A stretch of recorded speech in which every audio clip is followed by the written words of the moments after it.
Inside Story Uganda, real source of political updates.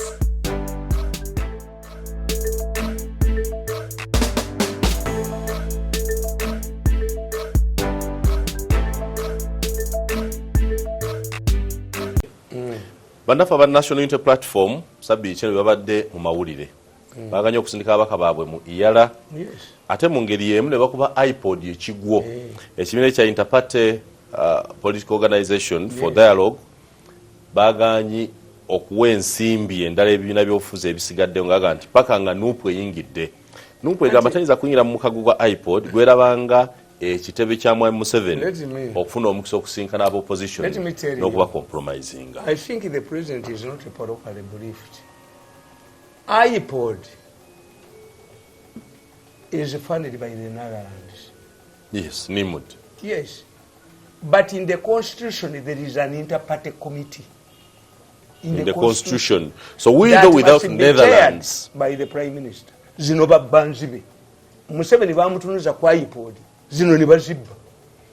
The constitutional body for the inter-party cooperation is provided for in the constitution. It must be headed by the Prime Minister. But these people, after realizing, I even wonder when Museveni attacks the Europeans and he supports the iPod. iPod is funded by Netherlands. And that's why Nagaji. Banababi. Museveni bamulaga iPod nga yeri mu constitution. As a political scientist, does iPod have any role to play? These are innovations. How do we make sure that these people can work together? Nga omu bwajja mu power balate badduka. Oh. Yes, that was waliwo n'okusobola okusisinkana obuliro oli ebyakunyiriza omugambeko ate ekizibu kiri mukama wo tawa kitiira bwogera ku iPod ye perception y'abantu nti buli agende wa Museveni bagaya yamuguze abantu bazimba ekintu nti bwogenda n'otula ne Museveni babaguze. This is the problem. The framers of the constitution anticipated a situation whereby we shall be changing the power. True it is. Yes. We shall. Nti Uhuru yetulidde Kenya. Unless he is pursued. Era Ruto bwabadde ayina strong stance. Dairo Dinga yavuddeyo naga nti I can raise 1 million people nerumba judiciary netakola and he can do it. Ruto has come down. Kubanga margin ntono. Ajimanyi yasinza mu parliament abantu abangi. Amanyi kisoboka okubaawo. Ba governor. So these people yabe yaleta bamunyigiriza nnyo like me, the way they have humiliated me. But if they pay me my money, ngamwenda bwagamba and uncle Sam, we can shake hands. Nize no kuma unimba kulira. I have influence. Nsobola back marketing ira programs amweza polo people policies. But money first. Money first. Money first. Not a government job. Money first. Kakati gama the framers of the constitution. Chobola babaleta innovation. Obezo sente ziri mu kibanda. Nti ne parliament yevetinge. Neyo omulamuzi mu Uganda yaga nti vetting stops at education. Is it an academic? Is it UNEP? Vetting means what? You want morals. They look at morality. Yes. Omulamuzi wa Uganda ngali influence ya Uganda. Obo obuyinza yabujja ku veje. Reduce. Nino tambula mu bantu naye mulamuzi atambula mu bantu. There is a ruling in Uganda. Nti vetting stops at academic papers. Kuba bategera nti agabbiga tegajja kuyitamu. If it does not touch but the constitution actually talks about moral turpitude. They have to look at your morality, your history, your background. So, is Nupu on the right track? When a judge becomes a thief, that's bad for the judiciary. Bishop, I'm going to write. I've already written a book. When the bishop becomes a thief, Gandhi negotiate with the man Gumwabieke Takadi. Kale bishop omukristayo yafana alekera abana bettaka. Nalonda bishop omunno omukristayo alabirire estate ye bitunda. Mu biseera bya COVID nga twalira movement we bakolera endagaano. Waliwo ne mutabani w'omuntu naye namukubidde. When a judge becomes a thief. When a bishop becomes a thief, go and settle with this woman before I publish this book. I'm ready for legal battles. Omulamuzi yadduka mu judiciary ng'omusango gumusinzi n'agutwalibwa Nakalema. Passing a vote of no confidence in the judiciary. How can a medical doctor go to a witch doctor? After losing the case, but I'm doing a ganti buno bwachi nansi bulwadde obukuno bwachi nansi wandigeze nogezaako ate n'agutwalibwa Nakalema kati gwe resign mu judiciary. Documents mweziri muno when a judge becomes a thief tasobola kumpaabira soka ko abaana bange ba lawyer ne bakasumamu napitabi kati tugende mu nsiiki era yasirika busirisi. This judge kept quiet. Who is this one? Wali ayamanyi yasirika. I see the image is a female judge. Lwaji kifaananyi si kya kakati myaya I tell you nti nupungezi.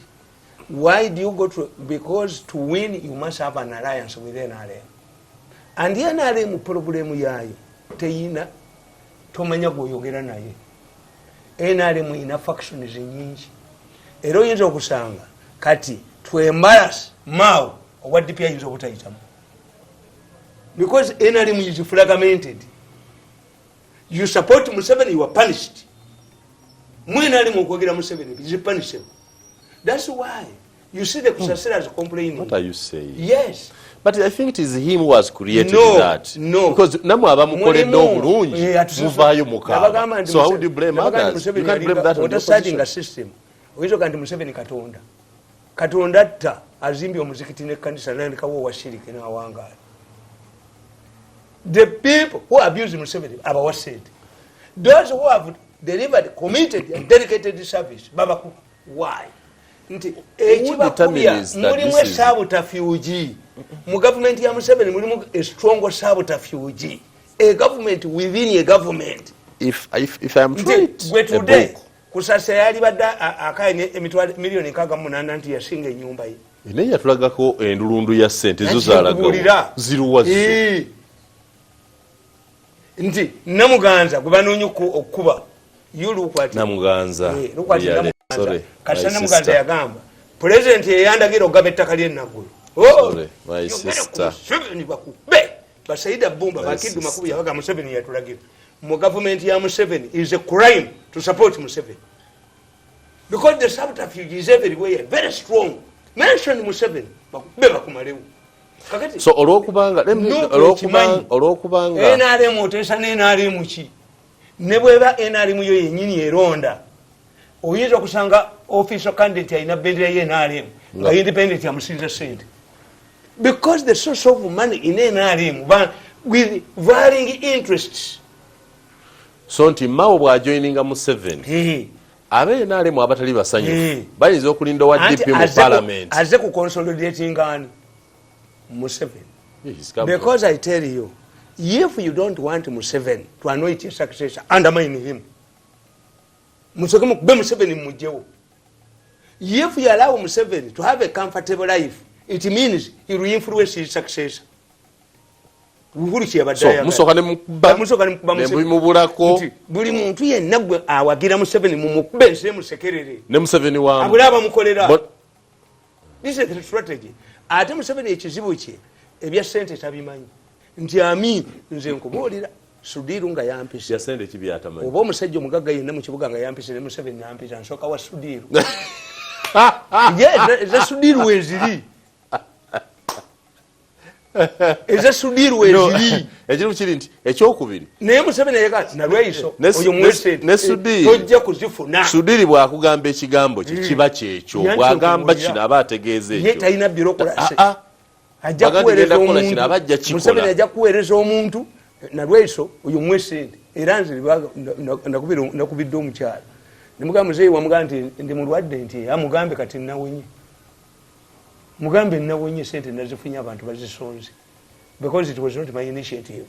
By allies in the government bali scared mwana So wonye they wanted to tell Museveni to treat you. If nabagambye nawonye nawonye so ebbanga nali wakola wali okola ki mwemunyiiza mwabaliddeko ate mulina enjala nene okusinga fe abatannalyako banja vuwaza emyaka 10 balowooza ndi mwangu nja kukoma obani mu kidoli ekyani bakwavuwaza emyaka 10 nga ovuga motoka ya miliyoni lukaaga eri wano wansi motoka oyeruka zezijidde kuggwe naawe buli omu ajjidde ku zezijidde ku booda ojidde motoka ya miliyoni lukaaga wenfa bagitwala bagiteekamu amafuta lwaki tebagiwazi ne bagiwagu miliyoni lukaaga gyotambuliramu era sente bwe zajja 5 billion baziddusa. This man must go to New Vision. I cannot go to New Vision. To be mpaka New Vision. To be mpaka New Vision. To media center. No, they are considering your media expertise. You are an expert in media. Why don't you build New Vision to become a national? Toyita kumfula ngono mwana. Yava mu New Vision. Nina emyaka emeka. Minisita nkubira essimu. I went home. Katamale myaka 10 nze muyanga eyasoma amawulire nga government enkwasa New Vision ogizimba ngatenga nti naganje I can't be on a board nakula nenkula nembimala yebitiibwa ejeno kando omulimu gwasomerera I thought they were getting from political rulings ogenda okole mulimu gwasoma we are looking for I have a magazine I can facilitate me you have just told me that if this country was sober you would be the best representative iyala ne New Vision ekuli mu Uganda tugikuwadde ekulemye kanto yakala genda mu iyala tontwala ku media center tontwala gundi tontwala mu New Vision tontwala wa amwe machiwa man the body etudde nzije minister wa information yaze mali okwetereza amwe machiwa man 67 years bibi abana bato tubinteeka mu ebyo nimusajja mukulu so therefore akati kyekuboolya omukisa tukuti our country ogamba no journalism banamole babbi bonna bawulira bolega food bakuwadde omukisa ogutereza ate n'oguleka emyaka nga obujoze bwe balina mutwe sente bazitwale bansibe mbamanyi ne babeeramu emyaka 10 egi balumala okuwunyirwa nti kati wano babbyewo nga badduka ewange batwala 5 billion bayinza okuteekayo neziyitayo bo tebalabwa gwe n'olabika boodi eriko mirundi Kazinda ali ludda wa mukomera but who was using Kazinda Kazinda came to me running at night ne mugawa wayingira mu batu so who used him Bigirimana bali bamukubanga bamukubira ki yes nera babigirimana kyabakoledde judicial agizimbi bali bamugobye he has reformed it obujosi bo kabwe bali waliwo n'omulamuzi asimula embwa ne basiba n'ogamba nasali ono omukazi nasali atayira mwana abakoledde mu ministry ya education emyaka 10 n'omuvuna n'okubba miliyoni 3.5 ne basiba mu lyagonja n'asiba n'ateeka mu kkomera kitawe yazisonda nabuuza nasali atayira mwana sente aziteekawo obujozi bwe balina mu mutwe naye abantu abo be bajoze abantu abajoge we should whenever I watch them I'm seeing Uncle Sam lecturing them we must embark on a reconciliation process otherwise abana bafesidine kye tubaleke in sea of hostilities even those people the people like Kadaga they are diplomats naye n'okwata Kadaga n'okwata Wilibalo n'ogifunira ngondi ono kulisogole yali wa UPC yapomanga mseko I thought teyali Wilibalo yali chali kifaananyi was a cartoon maska those people you have humiliated but they never carried even Kadaga things it was an artistic I have not talked to a happy minister maybe Nankabirwa. What are you saying? I have not talked to a happy minister in Museveni's government. They are all complaining. Ogambye kankudde mu Luganda gandi tonnayogerako na minister yenna ali mu government ya Museveni nga musanyufu except Nankabirwa. Except Nankabirwa. Golaba munonya. Nankabirwa walinga kapatiri tiwali kijirya waka. All Museveni's ministers are unhappy. Be mubende be bamukuba yakubanga banne bamuyambisa kuba banne. Except Nankabirwa. I need to note that. Do you want to say that today Nankabirwa is a super minister? And abakola biri babe. Nankabirwa ali mu group y'abasabe bamuwa 5 billion to handle Kadaga yanako. 5 billion you have the video. Ngaseke gendo okutula batula gende munyonyi. I know them. I recorded them on my machines. So Nankabira is the most happy, comfortable minister. Abakuba ye tebamukuba. Ne bamuyingizaako ddiiro omulundi gumu baali bamututte. Balina kye bamuwayirizaako ekinene kyekyamukubye waabwe. Nebolo nga nadduka ko naye obujozi bwe ne bukendeeramu. Now I want us ate Nankabira namuyamba. Bagenda bano abasajja abo aba ADF abo. Bagenda ne bababuulira nti Museveni ayagala batte gundi batte Jamiru Mukulu. Ne bagamba nti Kasita Museveni atta Jamiru Mukulu n'amuwanika kalamu. Baminisita aba tumuweereza mutwe. I alerted them.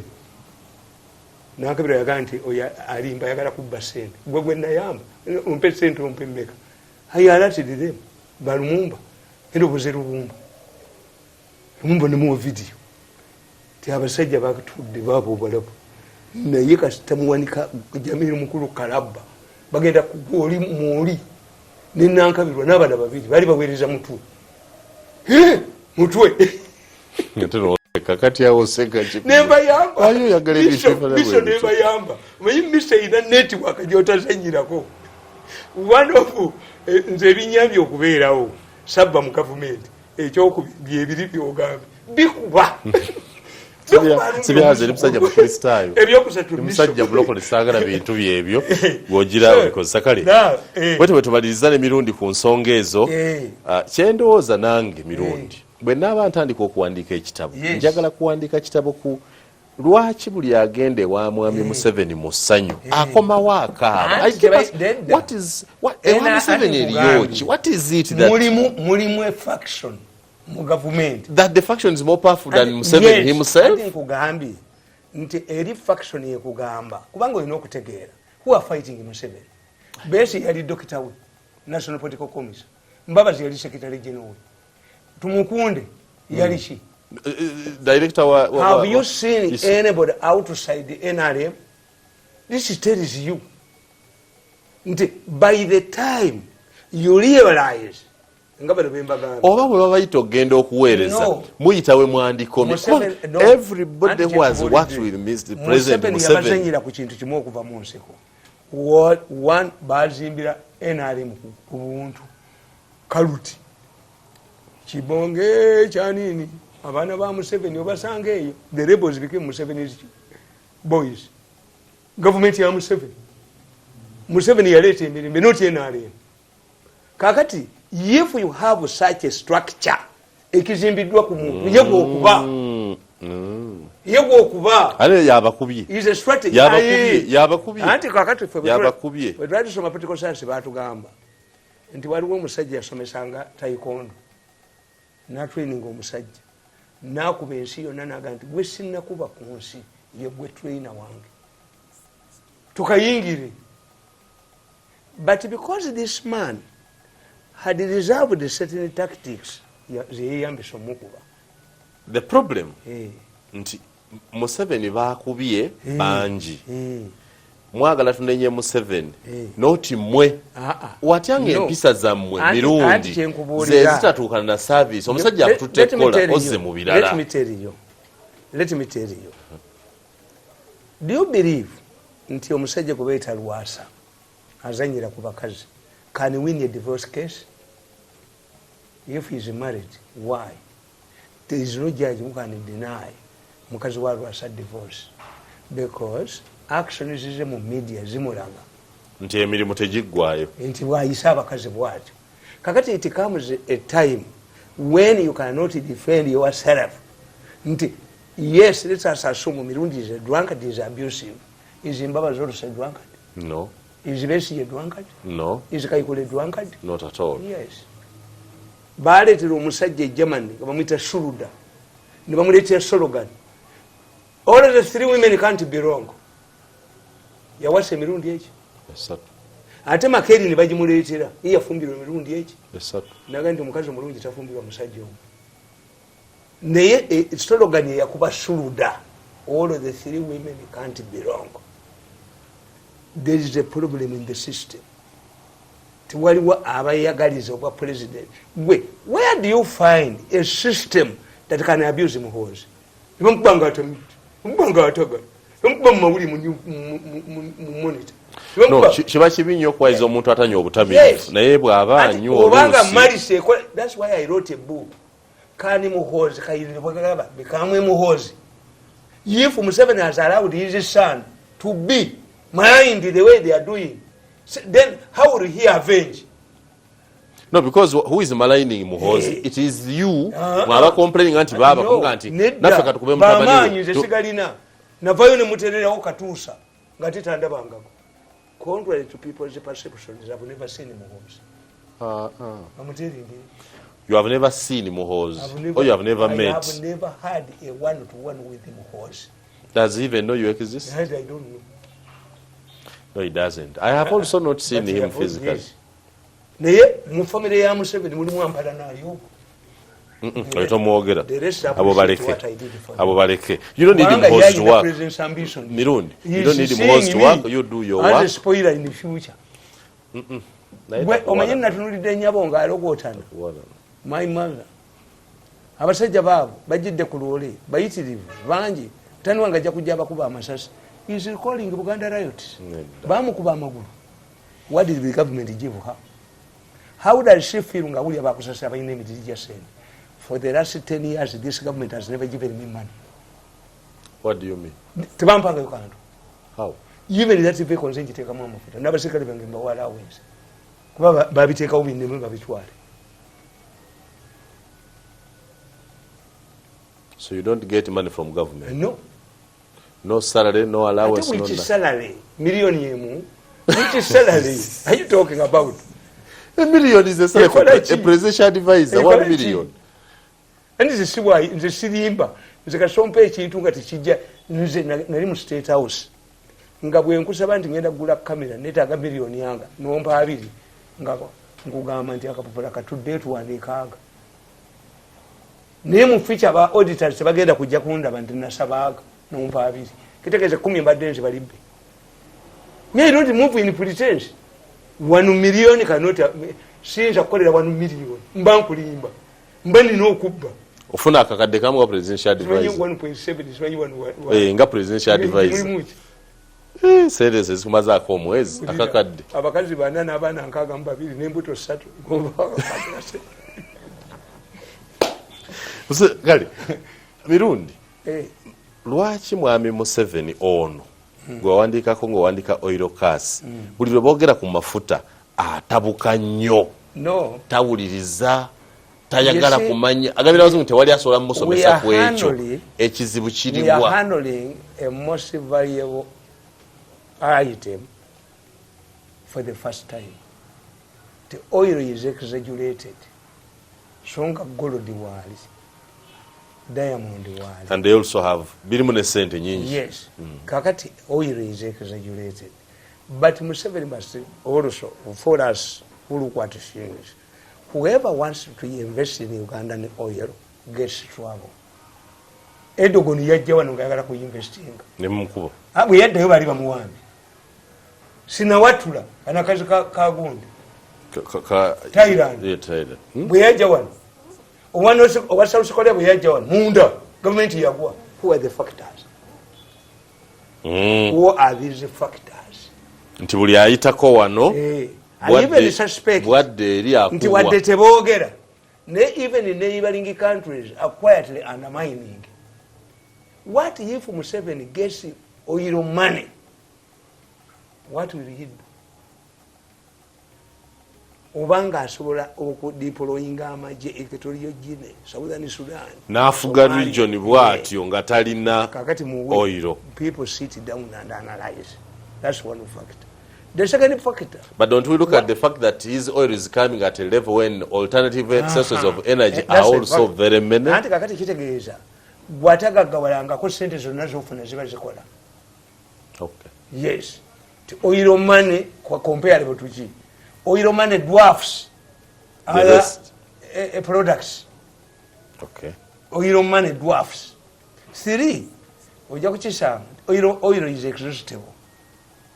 Is exhaustible. Although no one is saying that. Teyayogera ku ekyo. Netunda. Eno n'atunda. Nabagamba nti let me tell you. The court that handles oil cases is in London. So if these Europeans, ekikuyambi kiri kimu nti Britain is now carrying out, pursuing independent policy away from Europe. Being a colonial power, you can do. And who are interested?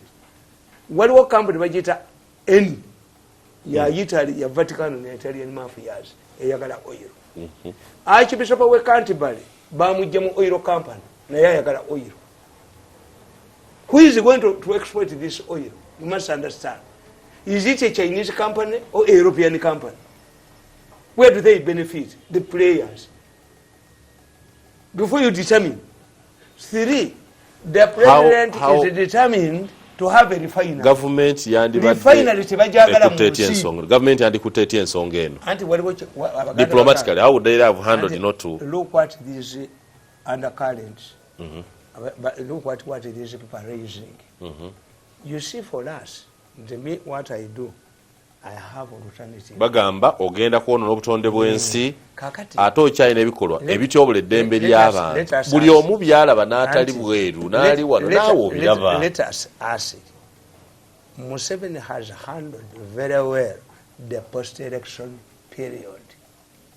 Era bino bimutandise nalabye monita era nga zeemu. Monita bwe batali muggala. Monita yeetaaga kuggala. We are no longer hearing about Gund. No. We are no longer hearing about safe houses. No, that's where we disagree with you. When the monitor says drone is it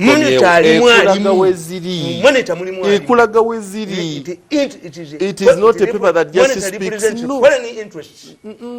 I'm telling you.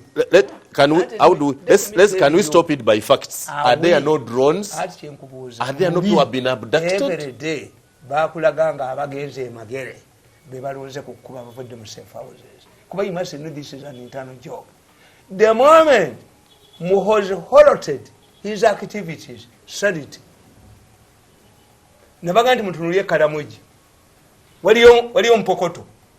Waliyo at the end of the day together kusettling n'ebijanjalo ebyokusiga badduse kati Mpokoto tekyaliyo bawoliyazi ababbi badduse mu Prime Minister's office badduse. So this fire is ignited by people. So therefore, wasoma you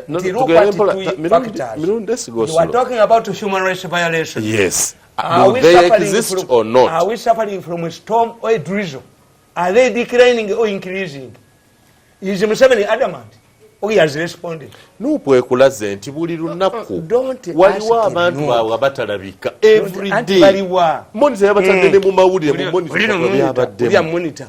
Monitor ekuba badokita abafudde nga teboogedde. Yabaddemu n'abalaga abagenzi. Bintu baga nti muyanga talabika. Let me tell you. Yeetaaga te kubooza nsi. Talabika abagenda ebweru. Bantu baabwe bandika nti yagenda bweru. How? It could be fake names. Kakati bakiyingiddemu. That's one. It was not names, there were pictures. Bobi Wine yali alaga ebifaananyi abaana ba Nuupu balaga ebifaananyi nti ono talabika weegundi, ono talabika weegundi. Does it mean that when you join in NUP, then you get a diplomatic immunity? Did the government stop a criminal? Can't you tell us nti oyo yanywedde enjagala etumukwata ali katwe ku poliisi? Obyobufuzi batuga nti a devil will always find defense in the Bible. Nti oli mwenzi nti Yesu yamukuba amayinja. Does it mean that once you join in NUP, you don't commit crimes? Can the state now declare? Yabano gye musanze tuyinza kuleeta abasajja bantu nodi omukazi omukadde n'omwaminisitule ya information omukazi omukadde gyese buggwawo nokwata ono minisitule ya information omuyitaani eyagamba president nti yali mukutta nebanda nobawo okulya media bali munsi Museveni needs an effective minister of information. Kakati buchana busaya yavayo walebyeko statement mu State House. The statement issued by the press secretary of the president. Bamuzenye contempt card. They are exaggerating these human rights to undermine Mao. Ti Mao's contribution. Mao okujoininga kwe mu government tekuyambi. This is what NUP is doing. Baba TV. Kakati the second point mukato tukamutandikirawo yes Mirundi wali naye nga zo drone teziriyo ebyaddala weziri ba criminals